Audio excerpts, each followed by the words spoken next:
네, 녹음 시작하겠습니다. 퍼스트솔라 피드백에 대해서 좀 답변해보는 시간을 가지도록 하겠습니다. 제일 많았던 질문은 원재료에 대한 질문이었는데요. 폴리실리콘을 사용하는가 그에 대한 질문이었는데 30가지 정도의 원자재와 부품을 하는 것 같아요. 근데 그 나머지는 뭐 유리, 뭐 회선 이런 거라서 주된 원료는 카드뮴이랑 텔룰라이드입니다. 그래서 카드뮴이랑 텔룰라이드는 각각 아연 정제의 부산물, 구리 정제의 부산물로 알려져 있습니다. 그래서 특히 텔루륨이 원가의 대부분을 차지하는데 텔루륨은 구리 정제의 부산물로 생산되기 때문에 공급은 구리의 수요에 크게 좌우됩니다. 구리가 많이 정제된다면 자연히 텔루륨이 나오는 거라서요.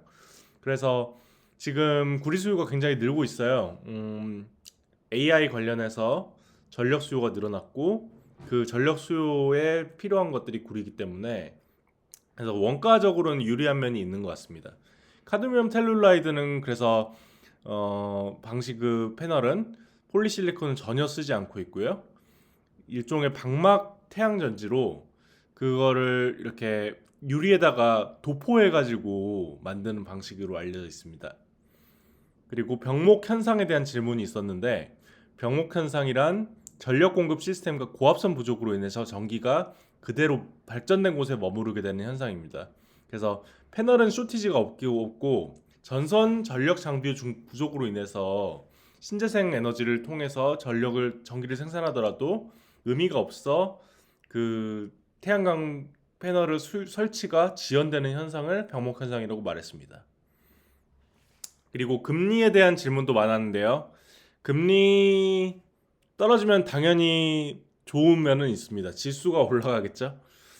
그래서 의미가 없지는 않겠지만 금리 인하 금리가 딱 인하되는 시기에 그에 맞춰가지고 그걸 드라이브로 해가지고 사는 종목으로서는 적합하지는 않은 느낌입니다. 부채 비율 높지 않고요. 이자율 하락은 차입 비용을 줄여가지고 에너지 제품의 수요를 늘릴 수는 있겠지만 그 유틸리티 태양광 제품들의 설치가 대기업 그리고 빅테크 그리고 주나 저 연방 정부에 의해 이루어지기 때문에 어 금리를 막 신경 쓰면서 설치할 것 같지는 않아요. 그래서 금리 때문에 사지는 않으셨으면 좋겠고요. ASP 상승이 EPS와 연관이 있는데 ASP가 어떻게 발표되냐?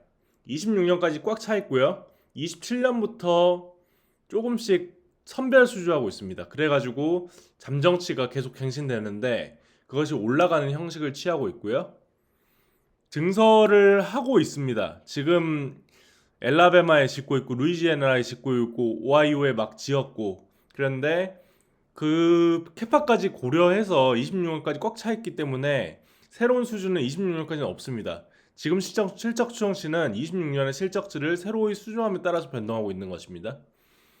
미국에서는 AI 전력 수요를 대비해서 태양광의 비중을 얼마나 늘리려고 하는가? 지금 신규 전력 생산 용량 중에 절반은 태양광에서 지금 늘리고 있어요. 그래서 굉장히 많이 늘리고 있고요.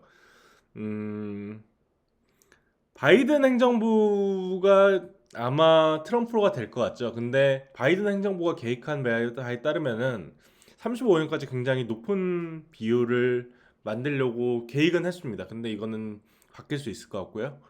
위에 말했던 이 지금 바뀌고 있는 게 태양광이 많다 정도로 이해하면 되겠습니다.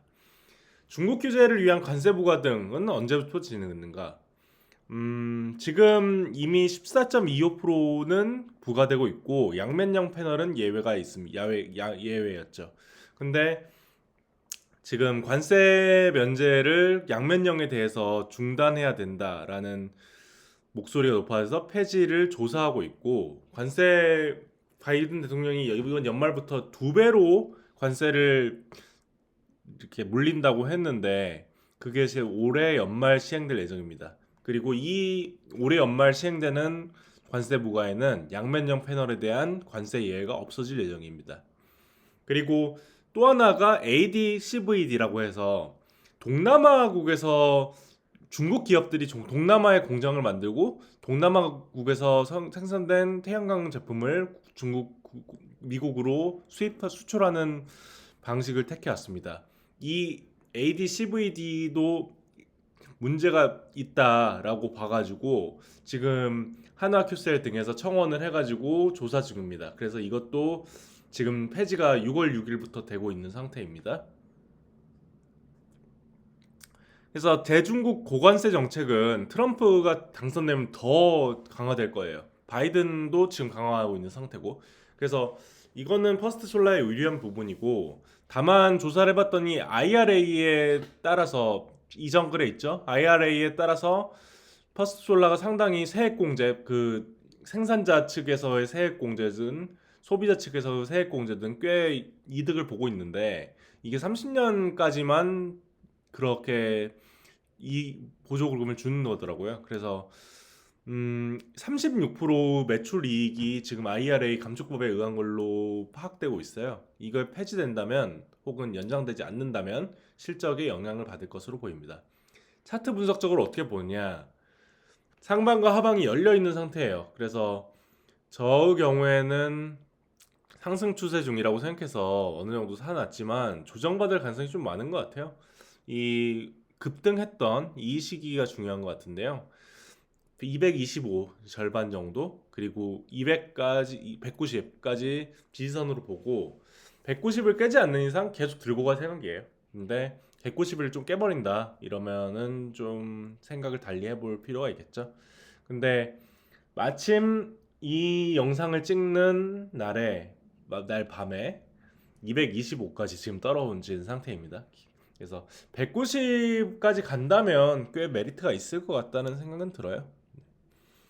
카드뮴 셀룰라이드의 재활용이나 유독성에 대해서 질문을 해주셨는데요. 유독성 문제는 독성이 있대요. 근데 패널을 설계와 제조 과정에서는 굉장히 관리를 열심히 하고 있는 걸로 보이고, 사용 단계에서는 유독성이 없습니다.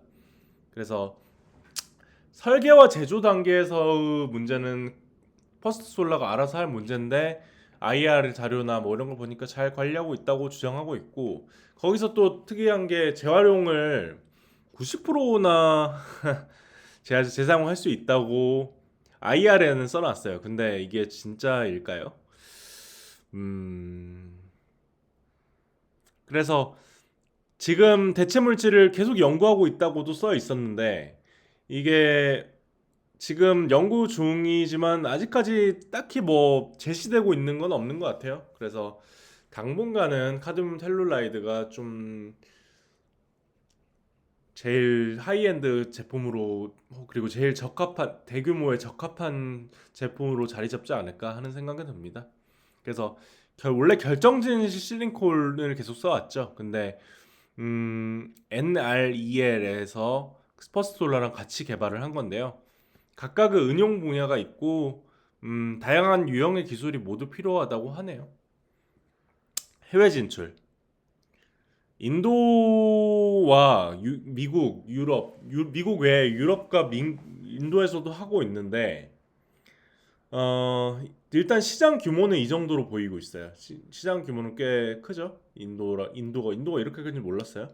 인도와 유럽이 있고, 이 미드 투 레이트 스테이지 오브 오퍼튜니티는 계약이 거의 가능한 수준까지 올라와 있는, 그러니까 협상이 진행돼 있는 오퍼튜니티를 의미하는데, 거기에는 유럽의 비중이 좀 더 작고, 인도의 비중은 이 토탈 부킹만큼은 아니지만 그래도 꽤 있는 걸로 보입니다. 그래서 이건 IR 자료에 있는 내용을 그대로 옮겨왔는데요. 지금 퍼스트 솔라는 인도에서 생산된 제품을 인도 시장에 판매를 하려고 하고 있는 것 같아요. 전체 매출의 2.5% 정도를 차지하고 있고요. 부킹 오퍼튜니티는 그것보다 많습니다. 그래서 지금 현재까지 미국 매출이 97%니까 일단의 투자 아이디어는 미국에 대한 매출로 한정함이 옳아 보이는데, 시장 규모는 위에 있는 프레젠테이션과 같이 인도가 꽤 유의미하고 해가지고 그냥 플러스 알파 정도로 볼 수는 있지 않을까 하는 생각은 드네요. 배당 정책 없습니다. 앞으로도 안 할 것 같아요. 자사주 매입은 0.24% 자사주 소각을 했는데 이게 제가 공부가 좀 덜 돼 있다 보니까 이게 많이 하는 건지 적게 하는 건지 잘 모르겠는데 계속 지속적으로 자사주 소각을 하고 있더라고요. 그리고 다음 질문. 태양광 시스템과 모듈 부분으로 나눠지는데 시스템 부분이 장기적인 매출을 늘릴 수도 있겠다. 뭐 이런 질문이 나왔는데 매출 굉장히 작습니다. 지금 99% 넘게 모듈 판매에서 발생하고 있고요. 시스템을 안 하진 않는데 왜일까요? 이게 매출이 너무 작아서 너무 싸게 하나? 근데 아니면 모듈이 비싼가요? 아니면 상대적으로 너무 작은 매출이라서 거의 뭐 분석의 대상이 아닌 것 같아요. 이거는 좀 더 조사를 해볼 수 있으면 좋겠네요. 그리고 퍼스트솔라는 유틸리티만 하는데요. 각 섹터별로 기업들이 완전히 달라요. 그 주거용은 엠페이즈 에너지였던 것 같은데 각 산업별로 완전히 구분이 돼 있어서 다른 산업에 대해서 하지 않는 식이더라고요. 근데 음, 같은 패널일 텐데 왜 다른? 이것도 조사를 좀 더 해보겠습니다. 이거는 조사를 해볼게요. 그래서 공급 계약 시에 고정 가격으로 계약을 하느냐? 예, 고정 가격으로 합니다. 요 원자료 변동에 따라서 그 ASP 변동한다는 얘기 없었고요. 음, 지금 와트당 금액은 갈수록 올라가는 추세입니다. 그리고 생성된 전기는 ESS로 저장한 추세예요. 이게 태양광이 특성상 해가 떠 있을 때만 발전이 되다 보니까 안정 더 커브라고 해서 해가 질 경우에는 완전히 그 생산량이 낮아지는 경향을 보이는데요. 그거를 커버해 주기 위해서 ESS는 필수적인 것 같은데 턴키 시스템 아닌 걸로 보입니다. 블룸버그 에너지가 하죠. 근데 뭐 사업 보고서를 아무리 뜯어봐도 저장 시설에 대해서 퍼스트 솔라가 조금이라도 수혜를 가져간다 이런 내용 전혀 없었어요. 자, CDT 발전 효율성이 낮지만 저렴하고 효율적이다. 이거 제가 좀 잘못 썼는데요. 실리콘 패널이 카드뮴 텔룰라보다 효율 높습니다. 근데 살짝 높은 거고요. 근데 실리콘 패널은 과열되면 전기 생산 효율이 굉장히 떨어지는 반면에 방막 패널은 고온에서 더 나은 성능을 발휘합니다. 근데 태양열 발전이라는 것 자체가 고온이 될 수밖에 없어요. 태양빛을 쬐기 때문에. 그래서 퍼스트 솔라가 사용 환경에서는 더 좋은 경향이 있다. 뭐 이 정도로 이해하면 되겠고요. 실제 사용 환경에서. 네, 그런 말을 제가 좀 잘못 전달한 것 같습니다. 그리고 데이터 센터형 빅테크 발주에 대해서 아까 이거 시스템 매출이죠. 시스템 매출에 대한 건데 이익이 없는 것 같긴 한데 있는 것 같긴 한데 그게 뭐 그렇게 유의미하게 분석을 대상으로 삼은 게 하나도 없어요. 그냥 매출 비중이 1,000만 달러 수준이다. 이런 것밖에 안 나왔고요. 에비타. 그 이전 글에서 에비타를 보여드렸는데 그게 기확보된 전구와 그 외 전망을 구분 가능하냐? 네, 이거는 치킨 알파에서 그냥 가져온 거라서 그거에 대해서 댓글을 달아볼 수도 없고 뭐 제가 할 수 있는 방법이 없었네요. 그래서 저는 이거 미국 처음 해보는 거고 시킹 알파의 필진들의 신뢰도가 있는지를 좀 경험적으로 제가 알아보는 시간이 필요할 것 같아요. 그리고 마지막으로 트럼프가 당선되면 태양광에 불리한 게 아닌지 어제 트럼프 토론이 있었고 트럼프가 좀 압승을 할 걸로 보인다는 평론들이 많죠. 근데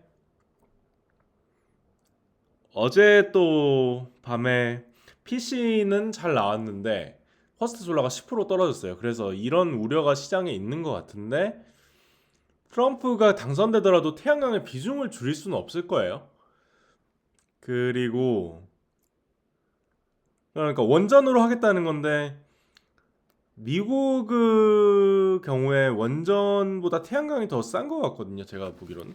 그리고 트럼프가 당선되는 경우 미국 우선주의를 펼칠 거기 때문에 미국의 생산 공장이 유일하게 많이 있는 기업이 퍼스트솔러기 때문에 불리하지만은 않을 걸로 보여서 저는 190불까지 떨어지면은 좀 많이 실어볼 생각입니다.